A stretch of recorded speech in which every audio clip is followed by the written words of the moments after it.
Every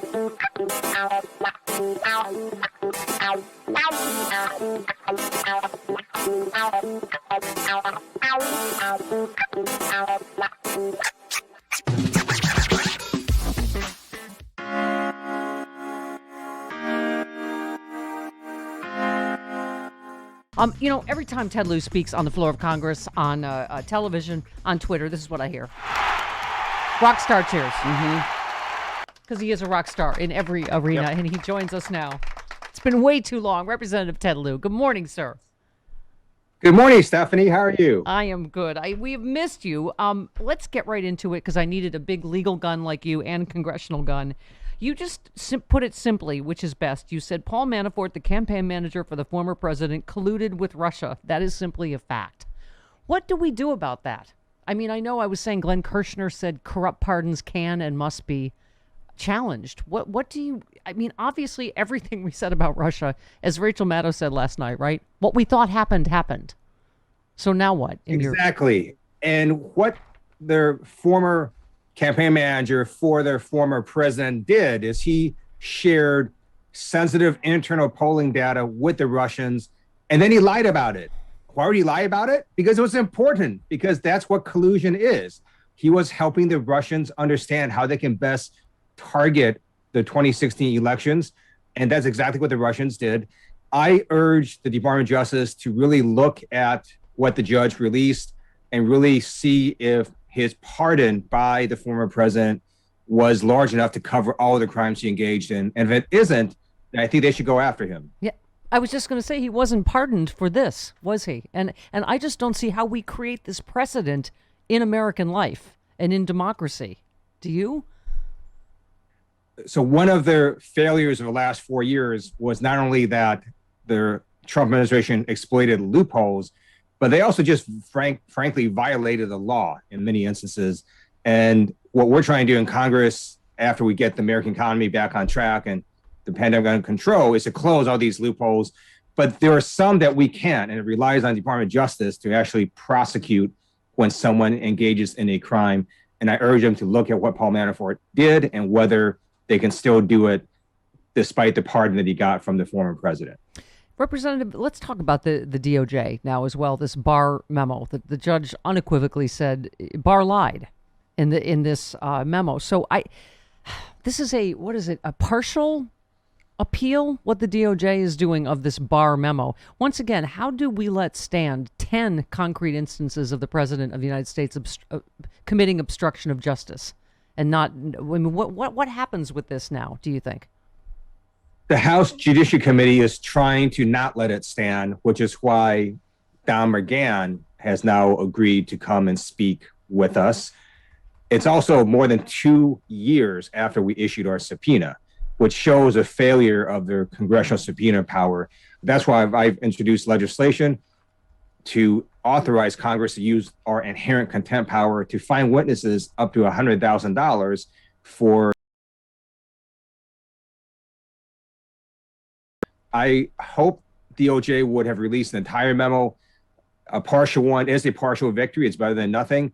But I do hope the courts will require the release of the full memo.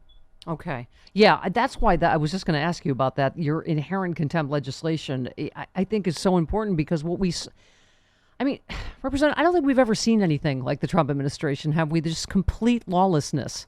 And just, they didn't respond to any subpoenas, again, creating precedent, right? That just, they are all above the law. They don't have to answer subpoenas. So that's what your legislation is about, right? Exactly. And it applies not only to government witnesses, but also the private sector, because the private sector is watching and they realize, hey, if we just ignore a congressional subpoena, the most that happens is they send another nasty letter about complying with the congressional subpoena. And then it takes 2 years or more to litigate it in court. So essentially, these subpoenas are meaningless if you don't enforce them. that's why we need to get my bill through. Yeah, absolutely. So let's talk about the January 6th commission. I mean, you were talking about the poll showing 54% of Republicans say the riot was led by violent left-wing protesters trying to make Trump look bad. You just said this is beyond rejecting the evidence of your eyes and ears. This is holding two contradictory ideas simultaneously. An insurrectionist can't be a violent left-wing protester and a peaceful patriot at the same time. So Chuck Schumer has just said he's going to put this on the floor of the Senate, but it doesn't appear we're going to get the votes. What is your take on what we do, again, in terms of precedent and prosecuting January 6th? The January 6th commission had a bipartisan vote in the House of Representatives. We believe it will also get a bipartisan vote in the U.S. Senate. I'm pleased Senator Romney has said he would vote for it. So let's see where the votes go if you actually put it up for a vote.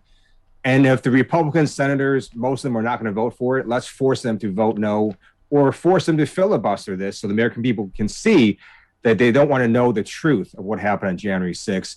And the polls of the Republican base are highly disturbing, because this is really bizarre that they can hold two opposite ideas in their head, one of which is this was a peaceful protest, and at the same time was led by violent left-wing protesters trying to make Trump look bad. You can't have both of those ideas in your head at the same time. I just, so many people have made analogies to, this is like asking Al-Qaeda to serve on a 9/11 commission with you, or asking Nazis if they'd like to be on the Nuremberg, trials with you. They are involved. Obviously, other members are involved in this, and Donald Trump is the ringleader. So obviously with Benghazi, they just went ahead with select committees 33 times, right? They don't play by any of the rules that we seem to play by. Well, what do you think is the best way, or what you think the way will be forward? That is the fallback plan. I believe Speaker Pelosi will have some sort of select committee to investigate January 6th. This is not going to go uninvestigated. It's simply the form in which it will take. So the Republicans have a choice. They can have a commission that is half appointed by Democrats, half appointed by Republicans with limited subpoena power, or they can vote no on that, and then we're going to go to a select committee with full subpoena power that has a majority Democrats. So I don't really even understand why they're opposing this bipartisan commission at this point, because the next commission they're going to get, or the next committee, is going to give the Democrats even more leverage. Yeah, no, that's a great point. Speaking of which, you said, why are the Republican leader in the House Republican caucus still supporting Matt Gaetz to be on the House Judiciary Committee? The committee has oversight over the DOJ, which is investigating Gaetz for alleged sex crimes. I mean, again, they seem to be governed by no rules at all, right? Well, thankfully, we still do have a Department of Justice that's investigating these alleged crimes. What we do know is one of Matt Gaetz's best friend has pleaded guilty, and he pled guilty to sex crimes, including sex trafficking and sex with a minor under 18. We also know from public reporting that Matt Gaetz is a subject of this same exact criminal investigation, and that there are these Venmo accounts with Matt Gaetz basically sending money to many of these same women, including one who was under 18. And if in fact Matt Gaetz did have sexual relations with a minor, that is a minimum 10-year federal sentence. So this is a very severe investigation. And Matt Gaetz sits on the House Judiciary Committee that has oversight over the Department of Justice, who's investigating him. Yeah. Clear conflict of interest, and that's why he needs to leave the committee immediately. I don't know why Kevin McCarthy hasn't removed him yet. Yeah. And Representative, you're one of the few people just really, I think, that gets the urgency and the seriousness of what's happening and how quickly we could become Belarus when you think about what almost happened on January 6th, what is now happening in Arizona and Georgia, and all of these bills beyond the voter suppression we're just going to overturn it and send our own electors if we don't like who won. I mean, you tweeted about 5 Oregon counties vote to secede from liberal Oregon in favor of Idaho. And Marjorie Taylor Greene, your delightful colleague, said secession, the disconnected swamp would blow a gasket if they knew how many people are actually talking about this because of how fast Biden is blowing it. The Dems have totally lost control of everything, and everyone knows that America first is the only way. You just said, dear Marjorie Taylor Greene, did Q tell you to say this? No American member of Congress should ever endorse secession. I mean, it is this is it's the overthrow of democracy on all these issues we're talking about. Really. I mean, that's how serious it is. Don't you think? Absolutely. So I'm going to say something that I find very alarming, and then something gives me hope. So what is alarming is, you're exactly right. You have members like Marjorie Taylor Greene and others, including Republican state legislators, who seem to be on this path of simply not accepting the electoral results. And these voter suppression laws are, in fact, very bad in these multiple states. At the same time, what gives me hope is these laws aren't the same as the Jim Crow laws from before. They don't actually stop you from voting. So in the past, let's say you couldn't count the number of jelly beans in a jar, you couldn't vote. What these laws do is they make it harder for people to vote, but if you're registered to vote, you can vote. So for example, they have this ludicrous provision saying it's a crime to give a voter water while standing, in a long voting line. Well, okay, so you know what you do? You tell voters that, you make them bring their own water. So there are ways to overcome this.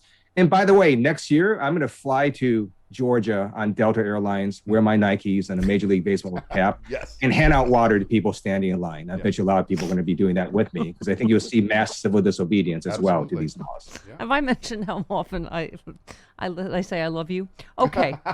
Yeah, I just love how you snap back on Twitter. Dear Ted Cruz, unlike you, I served on active duty. These are not Democratic videos. They're military videos made by the U.S. Army. Wrong. While praising the Russian military. I don't know how you deal with all this. Madison Cawthorn says the British would not have surrendered at Yorktown if George Washington was wearing a mask. You said, dear Representative Cawthorn, George Washington vaccinated the army against smallpox. He won at Yorktown because of superior strategy and help from France. Wouldn't have mattered if he wore a mask. You don't know your history. Is this why you lied about getting accepted by the Naval Academy? Oh! Thank you for calling out these fake patriots that didn't serve like you did. I mean, it's... I don't know how you go to work every day and tolerate these people, Representative. I mean... You learn to smile a lot. You have a lovely smile. Yeah. Well, let's talk real quick. Can I just say quickly on infrastructure? I just feel like it's the same play every time. Not one of them votes for COVID relief, and then they take credit for it. Not one of them is going to probably vote for... They're not going to vote for the January 6th commission. You're not going to get one vote probably on infrastructure. I mean, shouldn't we just do our own plan the way Biden wanted it, as big as it should be? Because this is what we do. We let them in, they do amendments, we ask for suggestions, we take all this time, and then none of them vote for it. So what do we do on infrastructure? I don't disagree with what you just said. I do think that the way infrastructure is going to get through, if we can't get at least 60 votes, is it's going to have to go through budget reconciliation. So I do think the Biden administration is going to make a good faith attempt to try to get 60 votes. And if we can do that, that'll be great. I don't think it's likely going to happen. I don't think it's impossible, because Republicans, as an idea, generally support infrastructure. They just don't want to pay for it. And so we'll see what happens. But if we can't get 60 votes, we're going to need every Democrat to support it. And it's not clear to me that there's enough Senate Democrats that would support the plan as proposed by President Biden. I think that's one reason he's also making some modifications to it. Yeah. That's a whole nother story. Okay, let's talk about, I know the Asian hate crime bill passed, but you have introduced the Stop Hate Crimes Act with Lucy McBath. Just explain to us real quickly why that's different. I mean, as I understand it, hate crime is often difficult to prosecute because you have to show that the victim's race, religion, whatever, was the entire reason, right? And you're saying the sole reason for the crime. And so this is, under this legislation, a prosecutor can charge the crime if it was a contributing motivating factor in the defendant's. So that's important legally, right? That's correct. So I'm pleased to have been a co-author of the COVID-19 Hate Crimes Act that was signed into law by President Biden. And as you know, there has been a surge of nearly 150% in hate crimes against Asian Americans and Pacific Islanders last year across major cities. What we know is the federal hate crimes law is not used that often because the standard is very high. Essentially, you have to show that race, gender, sexual orientation, or any other protected class was the only reason for the commission of that crime. I'm a former prosecutor. Not only is that a high standard, it also doesn't reflect reality. Reality is a defendant can commit a crime for multiple reasons. And our bill basically says, look, if race or any other protected class is a contributing reason to that crime, then yes, we can charge you. and hopefully we can get that through the House as well. Yeah. And I don't know, I'm going to go out on a limb and say having a president despicable enough to use the term Kung Flu and China virus multiple times, just disgraceful that's probably one of the biggest motivating factors in the huge rise in that crime, as you mentioned. It's also one reason the American people fired him. Yeah. Yep, absolutely. Yeah, absolutely. Representative, you always give me hope. We just are so proud of you out here in California. Don't know what we could just burst. Thank you. That was just a declarative statement. Yeah, I didn't really want a exactly. response, but okay. Thanks as always for taking time for us. We appreciate it. Great. Thank you. All right, we'll see Bye-bye. you soon. There he goes. Rockstar cheers. Yeah. Ted Lieu.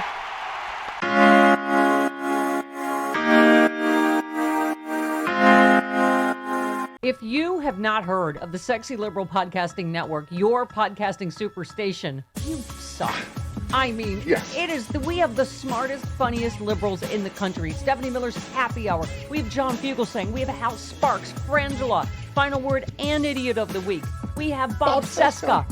Oh my God. We have Jody Hamilton from The Bunker. We have Start Me Up with Kimberly Johnson. We have Unprecedented. We have the smartest, funniest podcast, period. Get it now.